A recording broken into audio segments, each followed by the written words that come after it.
एक बार की बात है, एक किसान अपने जीवन से बहुत परेशान था। उसने भगवान बुद्ध के बारे में बहुत सुना था। उसने सोचा कि क्यों न मैं भगवान बुद्ध के पास जाकर अपनी सारी समस्याओं का समाधान ले लूं। ऐसा सोचकर वो भगवान बुद्ध के पास पहुंचा। बुद्ध पेड़ के नीचे आंखें बंद करके बैठे हुए थे। तभी किसान भगवान बुद्ध के पास आया और उन्हें प्रणाम किया। किसान की आवाज सुनकर भगवान बुद्ध ने अपनी आंखें खोली। किसान ने कहा, बुद्ध, आप तो बहुत ज्ञानी हैं। आपके पास तो हर समस्या का समाधान होगा। मैं आपसे अपनी समस्या का समाधान लेने आया हूँ। बुद्ध ने कुछ भी नहीं कहा, बस किसान की बातों को सुनते रहे। किसान ने कहा, बुद्ध, आजकल बहुत तंगी चल रही है। बरसात न होने के कारण फसल भी खराब हो गई है, और यही नहीं, पिछली बार ज्यादा बारिश के कारण फसल खराब हो गई थी। किसान ने आगे कहा, हे बुद्धा, मैं शादीशुदा हूँ। मेरे 2 बच्चे हैं। वैसे तो मेरी पत्नी बहुत अच्छी है, लेकिन कभी कभी मुझे उस पर बहुत क्रोध आता है। मेरा मन करता है कि मैं उसे छोड़ दूं, और बच्चों को देखकर भी मैं यही सोचता हूँ कि अगर ये ना होते तो अच्छा होता। लेकिन थोड़ी देर बाद ही मैं सोचता हूँ कि मैं कैसा मनुष्य हूँ जो अपने परिवार के बारे में भी इस तरह की सोच रखता है। मैं सोचता हूँ कि मैं हमेशा खुश रहूँ, दुख मेरे आसपास भी ना आए। हे बुद्धा, मेरे जीवन में बहुत समस्याएं हैं। किसान काफी देर तक बोलता रहा। जितना वो बोल सकता था उसने बोला। जब बोलते बोलते वो थक गया तब चुप हो गया। बुद्ध उसकी बातों को सुनते रहे।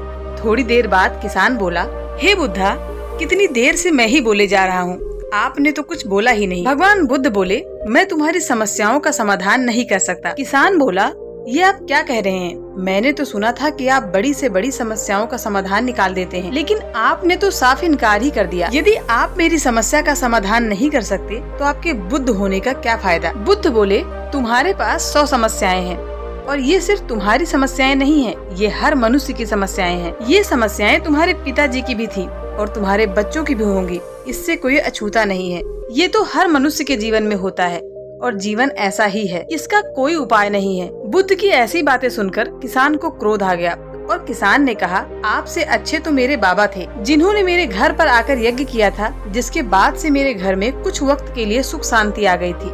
लेकिन आप तो मेरी समस्याओं का समाधान करने के बजाय उल्टा मुझे ही कह रहे हैं कि जीवन ऐसा ही होता है। बुद्ध ने कहा, क्या उन बाबा ने तुम्हें जीवन भर के लिए सुखी कर दिया? यदि ऐसा होता तो तुम मेरे पास यहाँ नहीं आते। सुख दुख एक दूसरे की परछाई होते हैं, इसलिए केवल एक चीज अकेले मौजूद नहीं हो सकती। कोई भी मनुष्य हमेशा सुखी या हमेशा दुखी नहीं रह सकता। इसलिए अपनी 100 समस्याओं को छोड़कर 101वीं पर ध्यान देना चाहिए। किसान ने कहा, हे बुद्धा, 101वीं समस्या कौन सी है? बुद्ध ने कहा, यही बात कि मनुष्य 100 समस्याओं को समझ सके। किसान ने कहा, हे बुद्धा, 100 समस्याओं को कैसे समझें? भगवान बुद्ध ने कहना शुरू किया, सबसे पहले तो हमें अपने मन से यह विचार निकालना होगा कि हमें हमेशा सुखी ही रहना है और दुख से बच के रहना है, क्योंकि ऐसा संभव नहीं है।